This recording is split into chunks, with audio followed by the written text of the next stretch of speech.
स्वप्न साऱ्यांचे, स्वप्न घराचे पूर्ण करणार Aarsh residency. Neral railway station पासून हाकेच्या अंतरावर सुरू असलेला गृहप्रकल्प, दर्जेदार बांधकाम, अत्याधुनिक सुविधा, उत्तम कनेक्टिव्हिटी, निसर्गाच्या कुशीत पर्यावरणपूरक गृहप्रकल्प म्हणजे आर्श रेसिडेन्सी।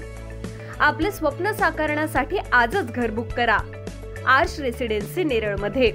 अधिक माहिती आणि बुकिंगसाठी संपर्क 9167112511। राष्ट्रवादीचे नेते तथा कर्जत विधानसभेचे चर्चेत असलेले उमेदवार सुधाकर घारे यांचे विश्वासू आणि निकटवर्तीय समजले जाणारे अमोल देशमुख यांनी नुकताच घारे यांची साथ सोडून शिंदे शिवसेना गटात पक्षप्रवेश केलाय।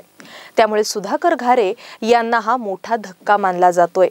देशमुख यांनी माध्यमांशी बोलताना सांगितलं की घारे यांच्याकडून वेगळी वागणूक मिळायला लागली होती, तसंच त्यांच्या सोबत असणाऱ्या काही लोकांमुळे मी राष्ट्रवादीला सोडचिठ्ठी दिली आहे।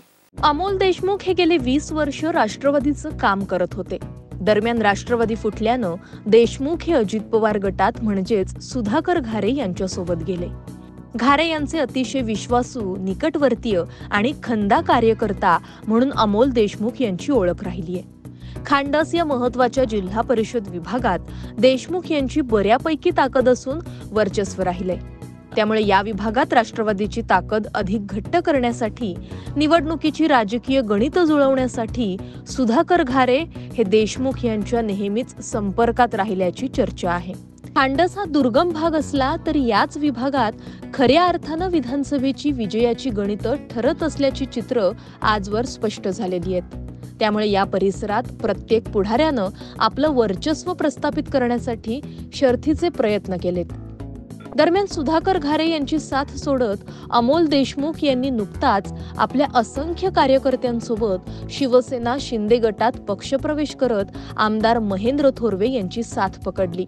त्यामुळे सुधाकर घारे आणि अमोल देशमुख यांच्या मैत्रीत असं काय घडलं की अचानक देशमुख यांच्यावर घारे यांची साथ सोडण्याची वेळ आली, असा प्रश्न चर्चेला आला होता।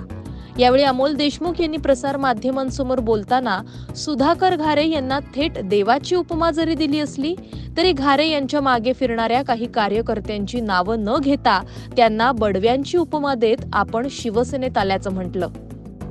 गेली 20 वर्ष मी राष्ट्रवादी काँग्रेस पक्षाचा कार्यकर्ता म्हणून काम करत होतो, परंतु आपण बोलतो ना का देवारातला देव चांगला असतो, विठ्ठल चांगला असतो, परंतु त्याच्या साईडला जे बडवे लोक असतात त्याच्यामुळं आज मी राष्ट्रवादी सोडून माननीय आमदार महेंद्र शेठ थोरवे यांच्या उपस्थितीमध्ये शिंदे गटामध्ये शिवसेनेमध्ये प्रवेश केलेला आहे। मी खूप राष्ट्रवादीचा जवळजवळ 20 वर्ष काम केलेलं आहे।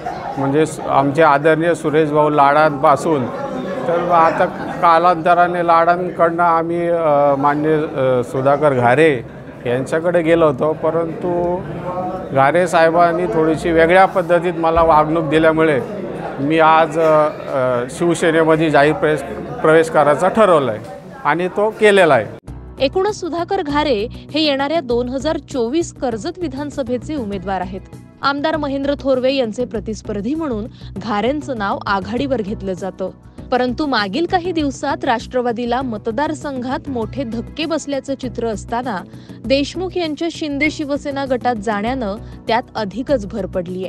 दुसरीकडे मात्र आमदार महेंद्र थोरवे यांनी आपला पक्ष बळकट करत मतदारसंघात चांगलीच भरारी घेतल्याचं चित्र आहे। कर्जत खालापूर या विधानसभा मतदारसंघात निवडणूक लढवण्यासाठी प्रमुख राजकीय पक्षातील दिग्गज पुढारी आखाड्यात असणार आहेत। त्यामुळे घोडे मैदान जवळ असताना एकीकडे निष्ठावान कार्यकर्ते सांभाळणं हे राजकीय पुढाऱ्यांच्या समोर एक मोठं आव्हान आहे। घारे यांचे एकेकाळचे विश्वासू असणारे अमोल देशमुख हे आज अचानक पक्ष सोडून गेल्यामुळे पुढे ही परिस्थिती पुन्हा पक्षावर उद्भवणार नाही यासाठी घारे यांच्यावर आत्मचिंतन करण्याची वेळ आली आहे। तसंच इतर राजकीय पुढाऱ्यांनी यातून बोध घेण्याचीही आवश्यकता आहे, हे मात्र नक्की। महाराष्ट्र न्यूज 24 साठी अजय गायकवाड, कर्जत।